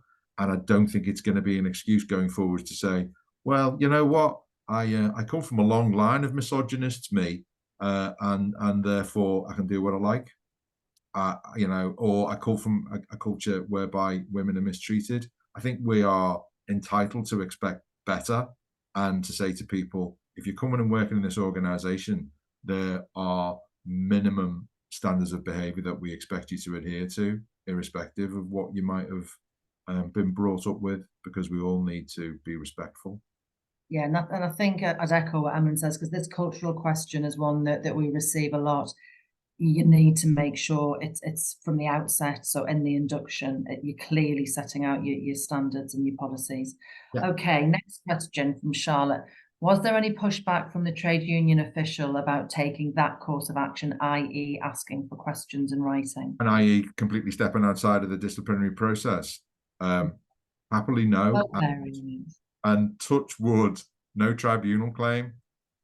So no. Okay. Yeah, did everyone feel a bit nervous? Of course it did, because we all cling to our policies. But it was one of those situations whereby we needed to do something, and so that was the plan we came up with. And I'm happy to say, this was about making the manager feel able to make a decision at the end of the day. Procedurally, was it perfect? No. Did it get us where we needed to be and the right decision made? Yes, it worked. Yeah. And then just some other, because I personally feel that a tribunal would have found that reasonable. Just some other. Oh yeah, I have no doubt that we could have defended that in tribunal, because it's about, at the end of the day, that's about the panel having the balanced information that they need to make a decision. And how has the perpetrator been prejudiced? You've got the opportunity to put forward questions. You haven't got a right to cross-examine people. This isn't a criminal case. The NHS generally has among the most generous rights for people who are being investigated, way in excess of what's in the ACAS code. I think we would have been fine in tribunal on it. There's so many. 2 minutes left. Come on, Sarah. Trying to decide. So there's some good tips. Any tips on the practicalities and support for bringing witnesses to a hearing? But then we've got some really good suggestions about perhaps having them phone in. Yeah, so I think the rep to represent them. Yeah, so the right to be accompanied, exploring with them, and this goes back to agency, exploring with them what they would feel comfortable with. So would they feel comfortable to be in the room with the alleged perpetrator if only the rep can ask questions? If the answer to that is no, would they be comfortable without the alleged perpetrator, just with their rep in the room? If the answer to that is no, would they rather just be seen in the panel but prepared to be there in person, maybe on a different day, so they're not going to even bump into the person with their rep? If the answer to that is no, Teams, Zoom. There are lots and lots of things that we can do. it does also play into the wider culture, of course, whereby if people feel that these things are taken seriously, they're going to be more willing to speak. If people know that they're going to be supported, they're going to be more willing to cooperate. Last one. What Last about one. what about, because I'm just conscious of the time, you've got about a nanosecond. Okay. What about if you respond to a request for an early sanction agreement before the hearing takes place? Is that, well, if the sanctions dismissal?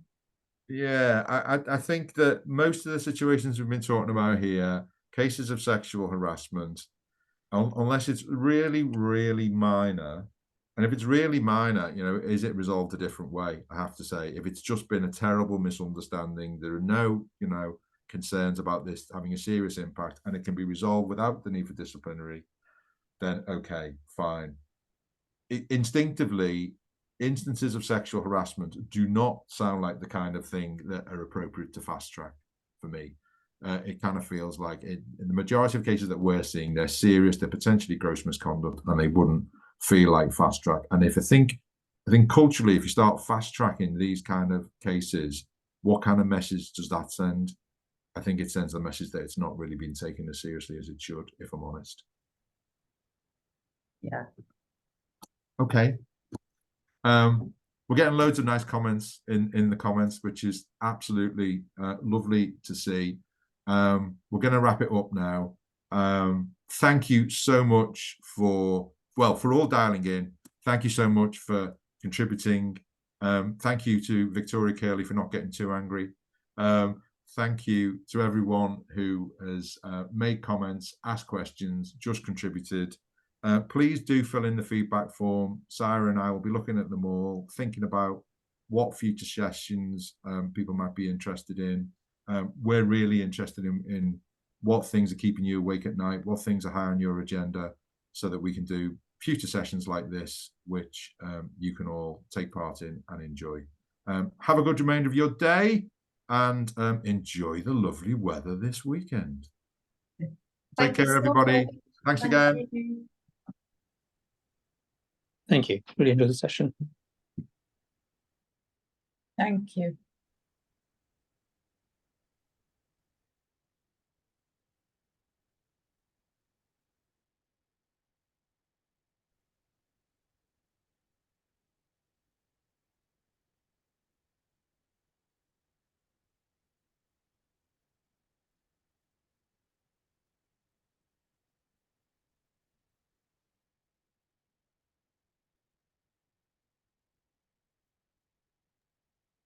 Just waiting for the last couple of people to head off.